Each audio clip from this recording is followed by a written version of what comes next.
Last and final question. What do you love most about Islam? I love the diversity. I love the universality of Islam. And I love it's the true religion.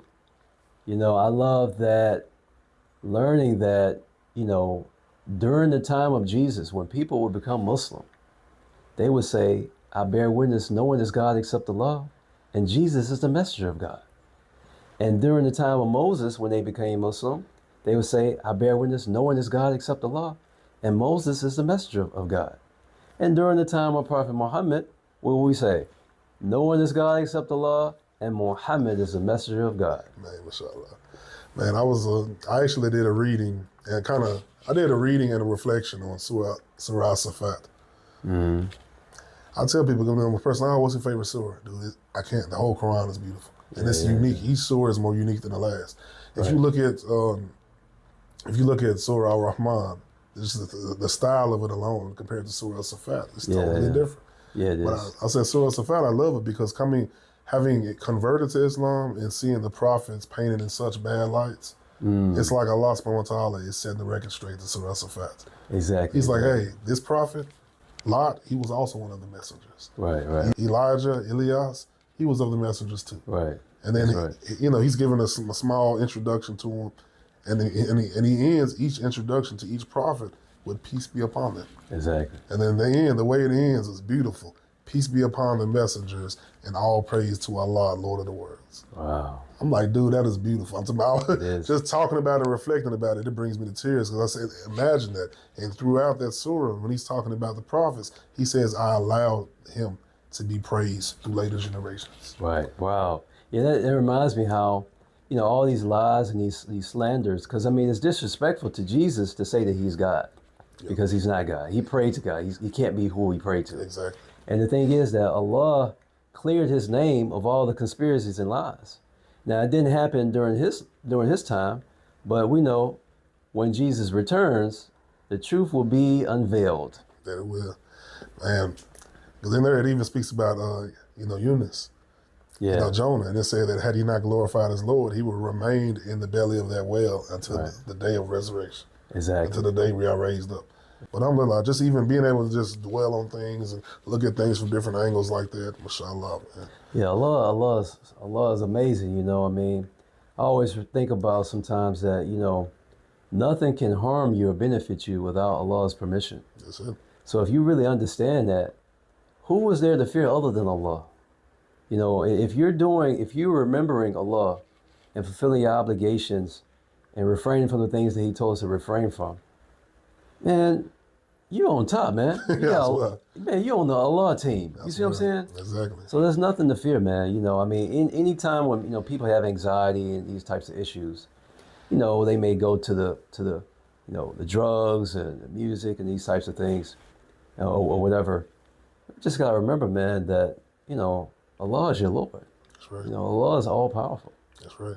And he is the one who is in control of everything. Even when we look at different things happen in our lives, and we look at what's going on in Palestine, Allah is in control. These things are happening for a purpose, and there's a reason for this. But Allah is in control, and the creation is not. Alhamdulillah. One last question, a bonus question.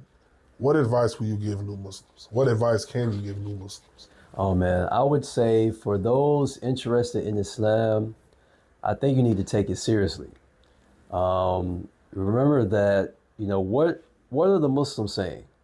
The Muslims are saying that Allah created us for a purpose, and we have to fulfill that purpose. That's right. Now, if I have a company and I got people working for me, I'm going to tell them, look, this is what I need you to do. I'm going to train them. And, I'm going to say, hey, if you, violate, have some violations, you're going to have a verbal, you're going to have a corrective action, you're going to have a written, up to termination. You're going to get fired. Yeah. So we understand that in this world, but it's going to work like that in the next world too. That if you don't do what you're supposed to do, you're going to be fired. So we have to fulfill our purpose in this world. And despite all the different things that are pulling us and tugging at us, we have to remember that we're here for a purpose. That's right. And we got to do our job. So I would tell new Muslims, You have to learn Islam, you know, focus on the beliefs and focus on learning how to pray and the conditions of praying and these types of things. And just focus on that for a couple of months or even a couple of years. Exactly. And just focus on that, and the other things, they'll come in time. You know, and just be sincere, you know. Alhamdulillah. Because prayer is very important. In the Quran, Allah subhanahu wa ta'ala says that prayer prevents from immoral sins and evil deeds. Exactly. Because I remember when I first became Muslim and started praying, I was like, well, I don't think you can do bad deeds with all these prayers you got to make. Because every time you think about something crazy, it's time to pray again. You're like, you got to pray. You see what I'm saying? So, yeah, I mean, the prayers is important. And, you know, we got to take this thing seriously, man. I mean, you know, Ramadan is coming. There are people that were around last Ramadan. They're not here this Ramadan. Exactly. You know, so we know that our breaths are numbered.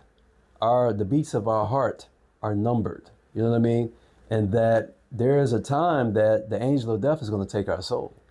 So how will you be when the angel of death takes your soul? That depends on the choices that you make. That's right. And so we need to make sure that when that occurs, that we're not afraid and in a state of shock.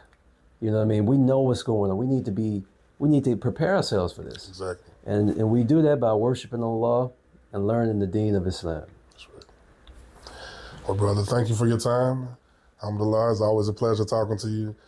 One thing about it, I can do these every day. I have to slow my pace because you know, it wasn't realistic trying to do interviews every day. I could do them every day, but the editing part, you know. Oh, yeah. But I love conversations like this because, you know, Rasulullah sallallahu alayhi wa sallam said that, you know, Allah subhanahu wa ta'ala said that when a servant makes mention of him to himself, Allah makes mention of that servant to himself. Mm. And when Allah's servant makes mention of him to a group of people, Allah subhanahu wa ta'ala makes mention of his servant to a group even better than that.